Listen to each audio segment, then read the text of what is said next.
Hi everyone, this is Dr. Mahantesh. I'm an entrepreneur. In the yesterday's class, we have studied about the simultaneous total differential equations.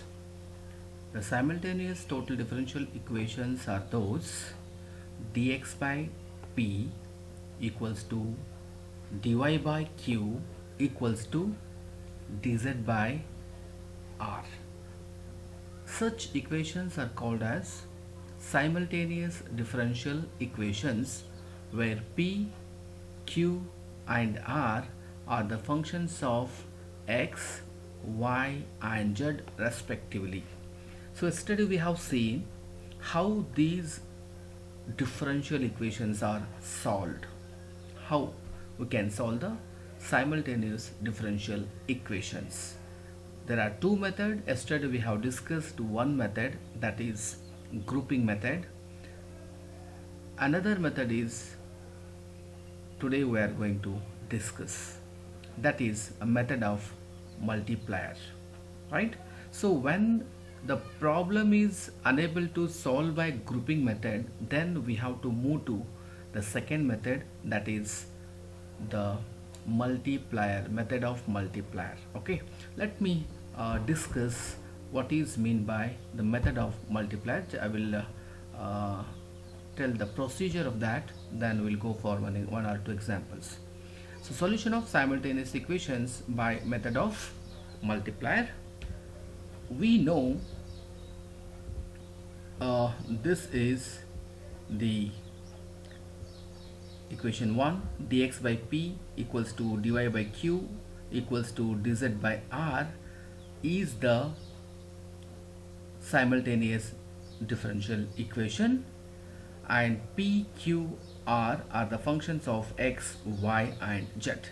Now by using the properties of ratios, so we know the ratios and what are the ratios and what are the properties of ratio. One of the property of ratio, using that property of ratio we have to solve this simultaneous differential equation. See, let me say that. So this is what dx by p, dy by q, dz by r.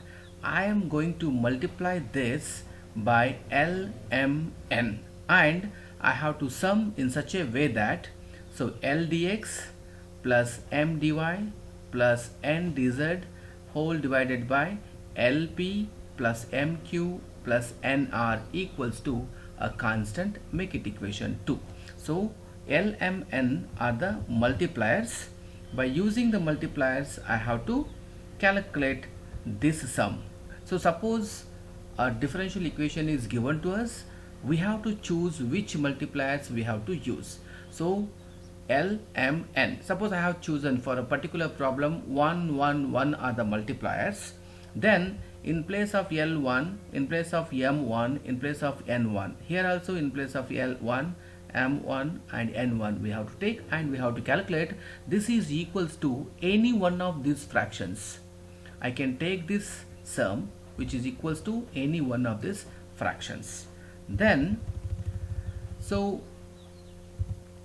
this RHS, if it becomes 0, then I can't, because solution is what, that it, if it gives us the value 0, then it will be equated. See, LP plus MQ plus NR, this LHS is going to be equated to 0.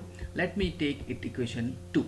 So by taking equation 2 and 3, so I can write, so when LP plus MQ, LP plus MQ plus NR equals to 0, then this whole part is equals to 0 means what?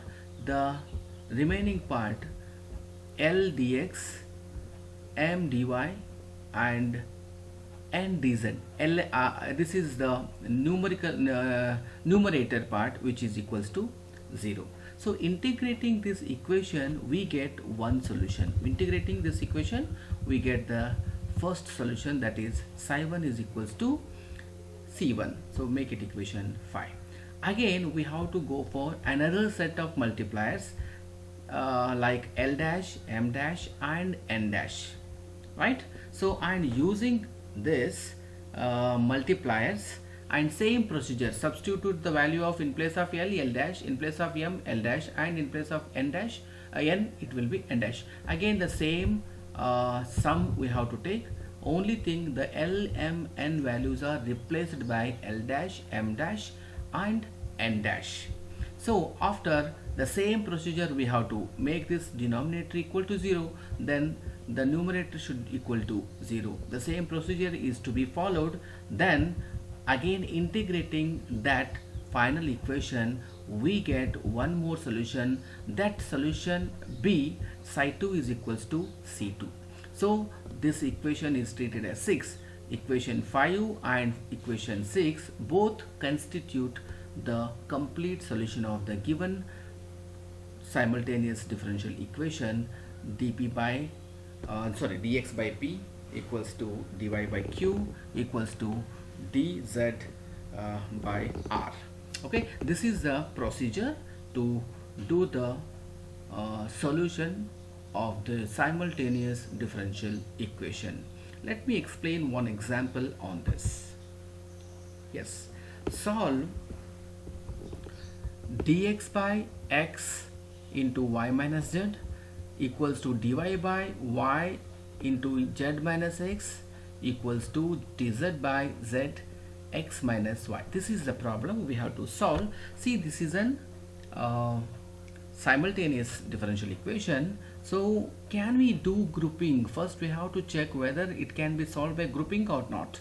So if it is solved by grouping, there should be something cross multiplication, x should become here, y should become here. Such a situation is not available here. We cannot group. Or grouping means what? X terms are equated with x dx, y terms are taken with dy, just like variables are separable method. But here we are unable to group the things, and we are unable to follow the first method, grouping method here. So we have to go for the method of multiplier, that is the second method, right?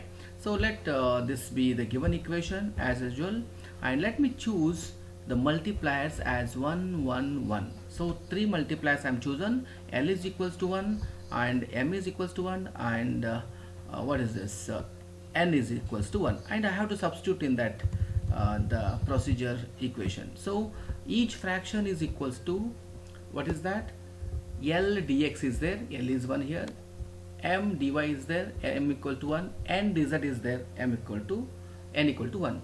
Similarly here also, what is p dx, M L, what is that, just to go through this. Yep, see, L M N, and remaining thing will be as it is, right? Simply here also I am doing the same thing. Yes, I am substituting here. Multipliers are 1 1 1, therefore here L M N all values are 1. Here also L into the denominator of first ratio, M into denominator of the second ratio, and N into the third ratio. So L M N are equals to 1, therefore the value will not change. Now I will multiply this bracket, x into y xy, x into z xz, y into z yz, y into x xy and yx, zx minus zy or yz.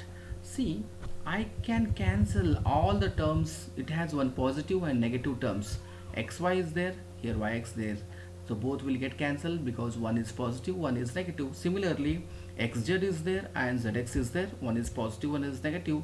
Similarly all the terms of the denominator are getting cancelled, therefore whole denominator is equals to 0. Therefore here the constant k will be there, multiplied, cross multiplying, we get dx plus dy plus dz is equals to 0.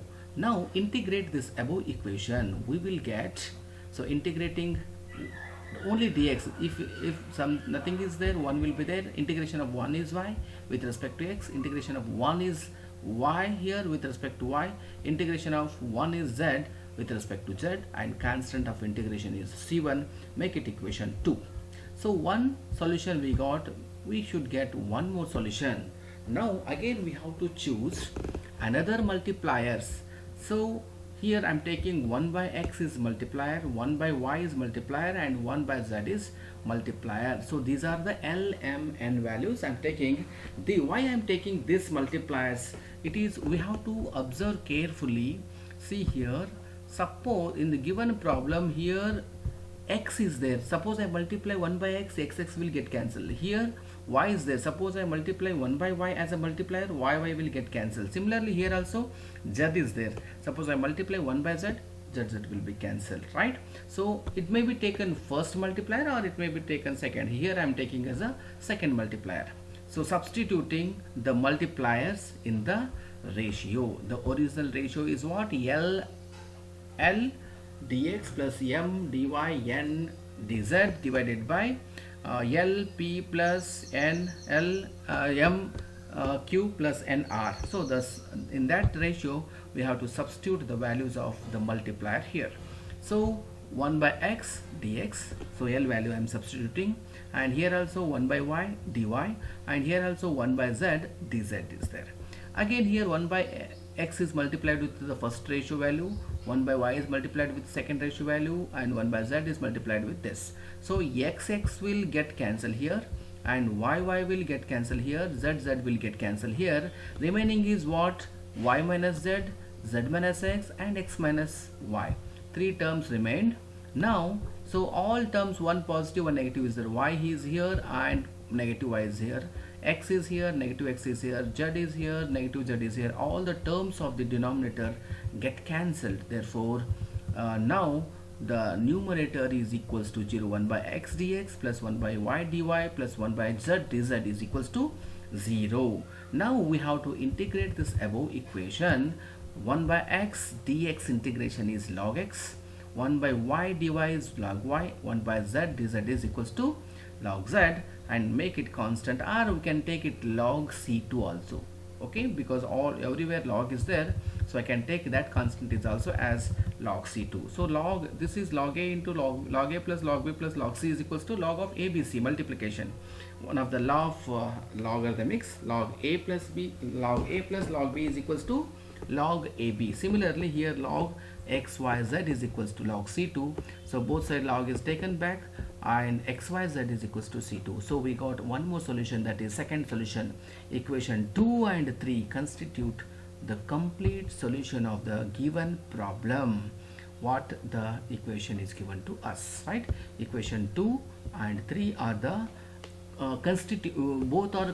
both constitute the complete solution of the given differential equation. Okay, let me explain one more exercise, one more problem, or one more example. A little bit it is different. See here, solve, they will give only solve and the differential equation. You have to decide which method is to be applied to solve this, right? So when you have to apply, you have to observe the problem whether it is solved by the grouping method or whether it is solved by the multiplier method, right? So that you have to check carefully, then only we have to apply the proper method to solve the differential equations. Otherwise we will get the wrong answer, or we are unable to solve the things. See here, it's a very simple problem. Dx by y is there, dy by x equals to dz by z is there, right? Now see, by grouping method only I can solve this. Check it out. X, suppose I take these two ratio, x can be movable here and y can be movable here, x dx y dy will come, right? But second ratio can I choose, because we have to choose two ratios. Here z we cannot match with this or this, or x is we cannot match with this, so we cannot choose two ratios, only one ratio we can choose here. So first we apply here grouping method to find the first solution. So let us consider first and second ratio, that is dx by y equals to dy by x, and now cross multiplication happens, y dy and x dx. So x dx is equals to y dy will come, and integrating this above equation, x dx will become x square by 2 and equals to, as it is, y dy is y square by 2, and make it constant of integration as c dash. similarly as in the grouping method, and it is grouping method only one ratio we can group here, so I am taking one ratio as grouped. Second ratio we don't have. Let us see what happens. So this is a simplification of this. I am taking y square by 2 on LHS part. So taking LCM, x square minus y square by 2 is equals to c dash. Take 2 on that side, x square minus y square is equals to 2 c dash, and now I can write the solution as x square minus y square equals to c1. Completely I will take it as c1, where c1 is equals to 2 c dash. Because both are constant, so I will make it simple by taking c1 is a constant of this solution. The first solution we got. Let me move to the second solution. Now we cannot choose the second ratio because second ratio is not possible here. That's why I am choosing multiplier method for the second solution. What is that multiplier? I will choose the multipliers 1 1 1. So now I can substitute these values in the formula, or what is that ratio? 1 1 1. Therefore dx plus dy plus dz will happen, and in the denominator also 1 1 1, so there will be no change. X plus y plus z will come here. And now I will take this is equals to any one fraction. In the first solution we have only xy terms. Now I have, that's why I am choosing the third parameter x, I mean dz by z here. This is equals to any one fraction. So one fraction of given three fraction is dz by z. Why I have chosen this only? Already in the first solution x square minus y square equals to c1 is there. Therefore in terms of z also I need one solution. Therefore I have chosen the third ratio is equals to this sum, right? Third ratio is equals to this sum. Now I will integrate on both sides. So integrating dz by dz, and here also integrating this all thing with respect to x y z, then it will come. Otherwise we can get this is what dx by x plus dy by y plus dz by z. So we have to divide into three integrals here. So dx by dz by z can be log z, and constant of integration will be log c2. Now second one is what? Dx by x, so that is log x, dy by y, that is log y, dz by z is log z. So that is log x plus log y plus log z is there. So that will be, otherwise I can take completely, this is in the denominator. Suppose its derivative is available in the numerator, that will become the solution of that. Now taking both sides, what is this, z is equals to c2, both log ab and z c2, and this is log x plus y plus z. So this value is equals to, taking outside the values of log are taken out, so x plus y plus z is equals to z c2. Okay, this is the third equation, but second solution. So equation 2 and 3. Equation 2 is what? X square minus y square equals to c1, and equation 3 is that x plus y plus z, this term is equals to z into c2. So these two equations constitute the solution of given differential equation. Here we have to remember that if a problem is given to us, we have to observe carefully. If it is not solvable by the grouping method, then only we have to apply the multipliers method. Or some problems one ratio can be grouped, another ratio cannot be grouped, then we have to group one ratio and we have to solve by the grouping method, and we have to solve the second so we have to get the second solution by using the multiplier, which has been explained in the second example. I think it is clear. If you have any doubts, please comment on this, and thank you very much for watching this video. Thank you.